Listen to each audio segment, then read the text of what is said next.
Bonsoir, bienvenue. Merci pour votre présence ici.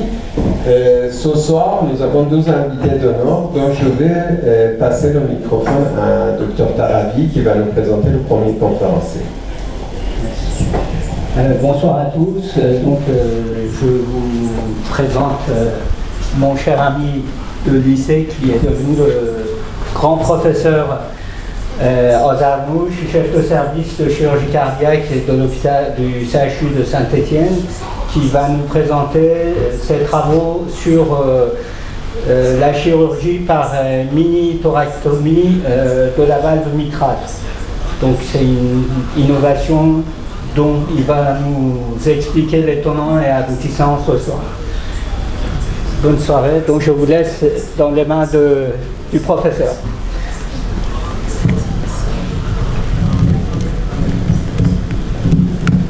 Salam.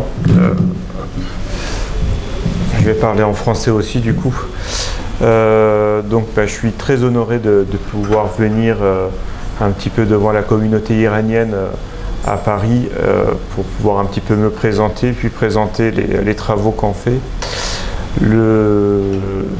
Je suis un peu coupé de toute la communauté iranienne en général, donc je vais m'exprimer plus facilement en français, mais j'arrive à parler encore farsi sans problème. Par contre, les termes médicaux, je ne les connais pas du tout en farsi, donc du coup, je ne pourrais pas vous expliquer les choses. Je vais faire une présentation qui est une présentation un peu hyper spécialisée. Je me rends compte en vous voyant. Donc du coup, n'hésitez pas pour toutes les autres questions qui concernent la spécialité. Évidemment, on fait toute la chirurgie cardiaque sur les CHU en France, dont cette chirurgie dont j'étais un petit peu effectivement l'instigateur en France. Il faut voir que la chirurgie cardiaque est quand même quelque chose de relativement récent par rapport aux autres spécialités. Les interventions ont commencé à peu près à partir de 1950 pour pouvoir un petit peu se propager dans le monde. Il y a encore énormément de pays qui ne disposent pas de chirurgie cardiaque, énormément de pays en Afrique par exemple, où nous avons des élèves, on essaye de former, mais bon, pour pouvoir faire de la chirurgie cardiaque de manière pérenne dans un pays, il faut que les pouvoirs politiques puissent financer et accompagner, et c'est un gros souci. Il y a plusieurs années, on devait ouvrir le premier centre de chirurgie cardiaque à Kaboul, mais malheureusement, les événements ont tourné un petit peu différemment de ce qu'on en espérait. Actuellement, je suis en train de former des chirurgiens pour le Burkina Faso. Donc pour dire que la chirurgie est quand même relativement vaste, réservée souvent aux pays les plus riches, et les pays encore les plus riches, dont l'Allemagne, la France, aux États-Unis, nous arrivons à faire des techniques de moins en moins invasives pour pouvoir traiter les patients. Et suite à tout ce qu'on a mis en place, donc j'étais le premier à aller sur les techniques de chirurgie mini-invasive concernant la valve mitrale avec les techniques de vision en 3D. Et donc j'étais le premier à investir là-dessus. Maintenant, il y a plusieurs centres qui se sont développés et les techniques deviennent un peu plus diffusées. Mais par exemple, à Paris, il n'y a personne qui fait cette technique. C'est des techniques qui sont réservées vraiment à quelques chirurgiens, une dizaine de chirurgiens partout en France. Donc déjà, qu'est-ce que c'est qu'une valve mitrale? La valve mitrale a été décrite la première fois, voyez, au XVIe siècle, par l'anatomiste qui est un petit peu reconnu dans le domaine, qui est né à Bruxelles, André Vézal. Et depuis, ça fait partie des 4 cavités cardiaques, 4 clapets du cœur qui intéressent énormément les médecins, parce que ces clapets sont responsables d'énormément de pathologies. La valve mitrale a une structure tridimensionnelle qui est très complexe, et ces pathologies sont à type d'insuffisance ou de rétrécissement. En gros, les cavités cardiaques doivent communiquer ensemble, et cette communication doit se faire de manière fluide sans que le sang puisse retourner en arrière. Alors, je vais vous l'expliquer un petit peu sur un schéma. Et donc un des clapets du cœur, c'est la valve mitrale qui réalise un clapet étanche entre l'oreillette gauche et le ventricule gauche. Les pathologies de cette valve touchent à peu près 1 à 2% de la population, et souvent les gens qui ont des problèmes de la valve mitrale sont souvent essoufflés. Donc théoriquement le cœur est monté en série, ça veut dire que le sang suit toujours le même trajet. Le sang arrive dans l'oreillette droite, c'est le sang désaturé, c'est pour ça que le plus souvent elle est représentée en bleu. Désaturé, ça veut dire très pauvre en oxygène, c'est le sang qui arrive de toutes les veines de l'organisme. Elle monte par l'artère pulmonaire vers les poumons pour être oxygénée et revient dans l'oreillette gauche pour passer dans le ventricule gauche. Et le ventricule gauche, c'est la pompe par excellence, c'est celle qui va générer la pression artérielle qu'on peut mesurer avec un tensiomètre. Ce sang-là, normalement, ne doit pas revenir en arrière. Si le sang revient en arrière, le sang va inonder les poumons, d'où les essoufflements. Le sang va revenir dans le ventricule droit, et sur les stades tardifs de la prise en charge de cette pathologie, nous avons une dilatation du ventricule droit, les jambes qui vont enfler, puisque le sang va refluer dans les cavités droites. Le foie va devenir plus gros, avec des hépatalgies, notamment aux efforts. Et si on laisse les choses évoluer, on arrive dans des situations qu'on peut voir souvent sur les patients, très peu de patients dans les pays développés, mais en mission humanitaire, on les voit souvent, c'est des gens de 30-35 ans qui deviennent inopérables malheureusement et qui ont des suites assez affreuses. Donc la chirurgie classiquement de la valve mitrale se fait par sternotomie avec une vue directe. C'est une chirurgie donc, qui ouvre avec une incision qui fait 20-25 cm en ouvrant complètement la cage thoracique pour qu'on puisse accéder aux cavités cardiaques. Donc l'innovation concerne l'association de la technique 3D à notre chirurgie. Les patients ont un bilan habituel avec tout ce qu'on fait habituellement avant d'opérer une personne, et puis c'est l'installation au bloc opératoire avec l'écran 3D qu'on peut voir au fond, mais bon, comme vous voyez, un bloc de chirurgie cardiaque, c'est quand même un petit peu comme un bazar à Téhéran, très encombré, avec donc toute l'instrumentation en bas qui va être la console de CEC, tout ce qui nous permet d'arrêter le cœur en toute sécurité.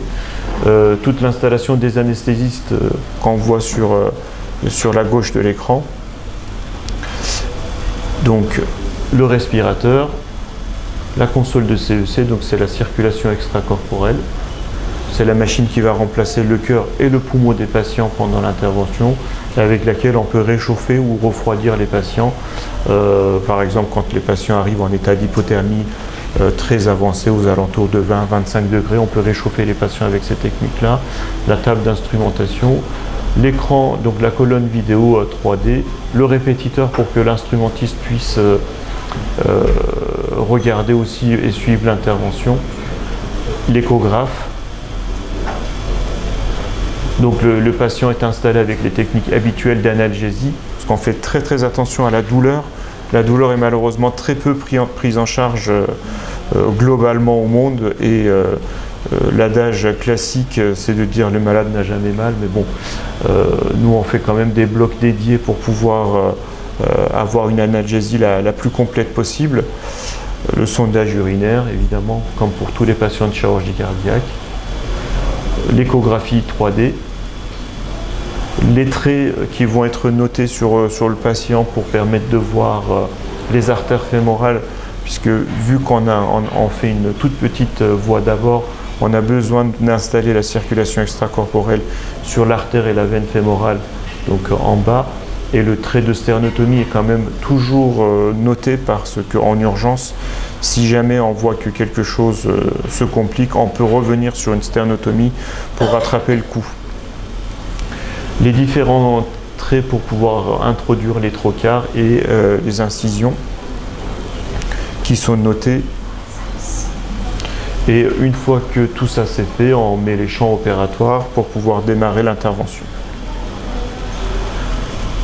On commence toujours par une thoracotomie parce qu'il y a des adhérences ou autre chose qui peuvent quand on va changer de voie d'abord si besoin.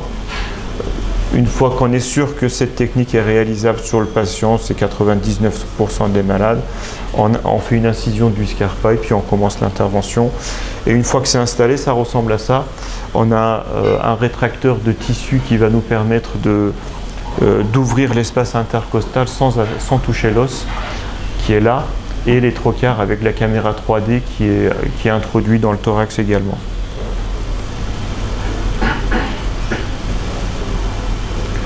Et donc ça c'est l'abord du Scarpa pour pouvoir installer la circulation extracorporelle. Et une fois qu'on a installé la circulation extracorporelle, on démarre tout de suite la CEC. Donc la CEC, les canules, nous les voyons, il y a la canule artérielle et la canule veineuse.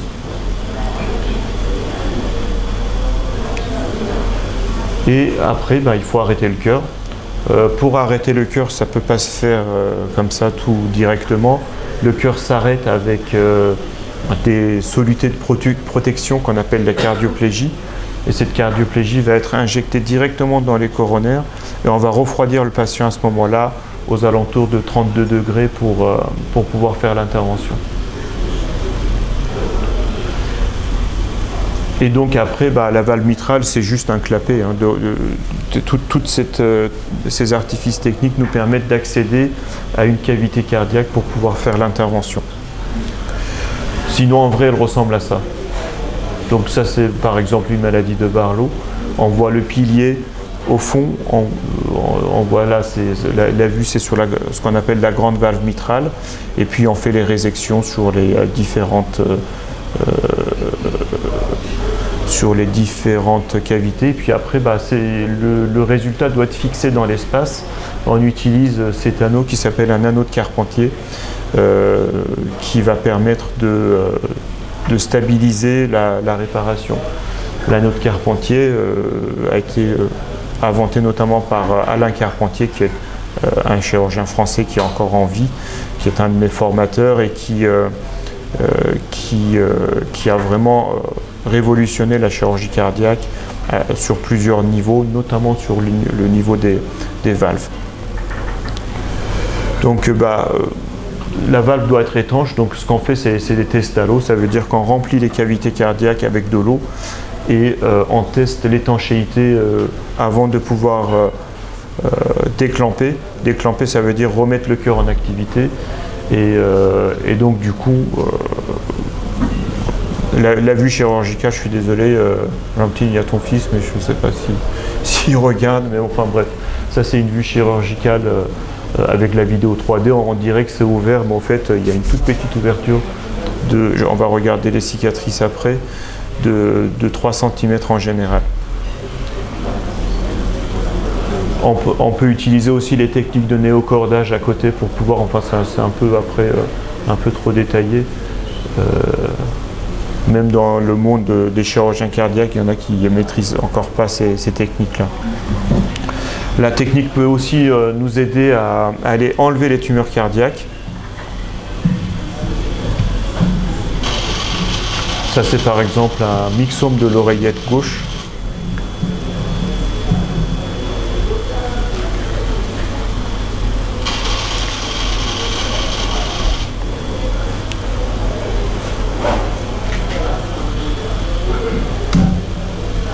Donc les techniques, quand nous arrivons à faire de la réparation, on appelle ça une plastie mitrale.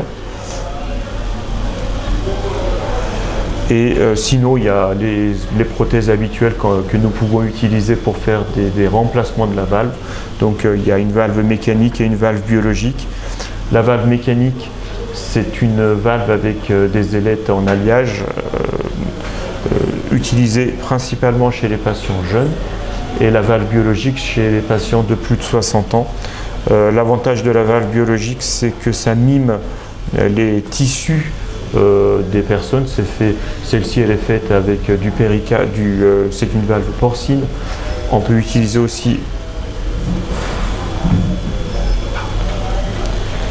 du péricarde de veau pour pouvoir construire des valves et les monter sur un stent et puis les utiliser en utilisation courante. Donc une valve biologique et une valve mécanique en implantation sous vidéo. Et après, nous avons des cicatrices de cette taille-là. Donc ce que vous voyez en bas, c'est les drains qui vont permettre de résorber les liquides inflammatoires qui vont arriver après une intervention chirurgicale. La cicatrice en haut, et tout en haut de l'écran, vous avez l'électrode. C'est ce qui permet de sécuriser l'intervention chirurgicale si le rythme du cœur n'est pas bon. C'est un fil électrique qui est posé sur le cœur et qui nous permet de stimuler en attendant que le cœur reprenne une activité électrique. Donc les cicatrices en post-opératoire, je revois systématiquement les patients à 3 mois. C'est des cicatrices qu'on voit pas trop, donc comme je vous dis, c'est à peu près aux environs de 3 cm. Ça c'était avant, et maintenant j'arrive à faire des cicatrices dans le mamelon, et donc du coup c'est encore moins visible. Alors pourquoi est-ce qu'on développe ce genre de technique? Ce genre de technique donne beaucoup moins de douleur, il n'y a quasiment plus de douleur chronique chez les patients, il n'y a quasiment pas de transfusion. Une des problématiques de la chirurgie cardiaque par sternotomie, c'est les infections de parois. Dès qu'on touche à l'os, un peu comme en orthopédie, les patients peuvent être victimes de staphylocoques, notamment qui se posent sur l'os, avec beaucoup de problématiques liées pour ces traitements-là. Vu qu'on ne touche plus à l'os et que c'est des tissus mous qu'on utilise pour pouvoir s'exposer, les tissus mous, c'est la peau, le muscle, il n'y a quasiment pas de cicatrisation difficile et il n'y a quasiment pas d'infection. Les hospitalisations sont plus courtes. Actuellement, la durée moyenne d'hospitalisation sur le CHU à Saint-Étienne, nous sommes à peu près à 4 à 5 jours. On est à moins de 2 jours par rapport à la moyenne nationale. Et quand on a besoin de réopérer ces patients-là, vu que le sternum n'a pas été ouvert, ça donne beaucoup moins d'adhérence et beaucoup moins de risque de réintervention. La reprise d'activité est précoce et puis il y a un avantage esthétique, mais c'est pas ce qu'on recherche en premier. Les inconvénients, c'est une longue formation de mes internes. Donc du coup, il faut les former sur de longues périodes. Déjà, la valve mitrale, c'est la valve que nos jeunes chirurgiens maîtrisent le moins. Et donc leur formation en plus par voie 3D est un peu plus longue encore par rapport à une vision directe. Et il y a des limites techniques. Nous ne pouvons pas proposer cette technique à tous les patients parce qu'il y a les patients qui sont obèses, des déformations importantes de la cage thoracique, notamment avec les scolioses. Les calcifications importantes de la valve mitrale sont difficiles à gérer parce qu'on a des instruments qui font 30 cm de long et nous n'avons pas assez de force pour pouvoir passer à travers les calcifications. Donc on regarde bien avant la chirurgie si les patients sont éligibles à ces techniques-là, et puis les adhérences pulmonaires. Et depuis maintenant peu de temps, nous avons une autre technique encore. Donc cette technique-là, il n'y a toujours pas de remboursement à la CPAM. Et pour l'instant, nous faisons partie des centres qui étudient cette nouvelle technique. La technique consiste à remplacer une valve mitrale cœur battant, sans avoir à arrêter le cœur. Nous avons fait 2 procédures pour le moment sur le CHU à Saint-Étienne et 2 autres procédures sont programmées pour le 15 septembre prochain. Donc le principe, c'est d'aborder la pointe du cœur sans l'arrêter, de mettre un guide à travers la valve mitrale et de monter une valve par la pointe du cœur avec un coussinet qui va retenir la valve, parce que si jamais la valve n'est pas retenue, elle va partir dans l'oreillette gauche sous de fortes pressions. Et donc voilà, ça donne cette image-là. En échographie 3D, ça donne cette image-là. C'est une valve qui va se déployer dans l'oreillette gauche, et en angiographie, ça donne ça. Donc nous avons 2 patients opérés par cette technique-là, donc par thoracotomie gauche. Pour l'instant, les 2 vont bien. J'ai vu le premier patient il y a une dizaine de jours en consultation, il va parfaitement bien. On propose ces techniques à des personnes dites non opérables pour pouvoir déjà prouver que la méthode fonctionne. Dans un deuxième temps, on pourra proposer cette technique à d'autres patients. Bon, on est encore sur les phases d'évaluation. Sur ces techniques qui s'appellent donc Tendyne, il y a plusieurs centaines de patients traités de par le monde et il y a 350 patients d'inclus. J'espère que d'ici 2 à 3 ans, on pourra faire les premières publications qui vont permettre d'avoir l'autorisation de mise sur le marché en France et que nous puissions proposer ça aux patients. Pour l'instant, chaque valve coûte, pour vous donner une idée de notre quotidien, à peu près 35 000 €. C'est-à-dire qu'à chaque patient, il faut que j'aille voir l'ARS, les différentes autorités de l'hôpital, la pharmacie et tout, négocier, présenter les dossiers pour pouvoir avoir ces 35 000 € par patient. Et donc pour l'instant, c'est pour ça qu'on en pose aussi peu, parce que d'une part, les patients doivent être éligibles et d'autre part, ça coûte très cher et on doit tout faire pour pouvoir les proposer. Voilà, je suis ouvert à toutes vos questions et n'hésitez pas à me poser des questions sur les autres versants de chirurgie cardiaque, on fait tout. Donc,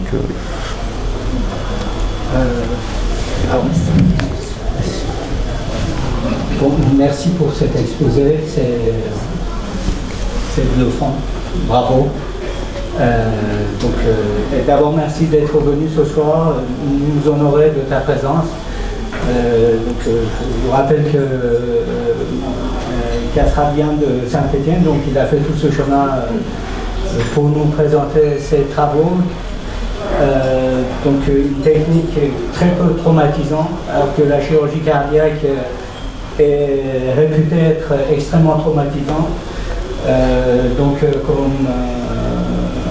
J'imagine des douleurs bien moindres que quand on ouvre complètement le thorax. Voilà. Très bien, merci beaucoup. Merci Kassra, surtout que je suis un peu au courant de ton parcours.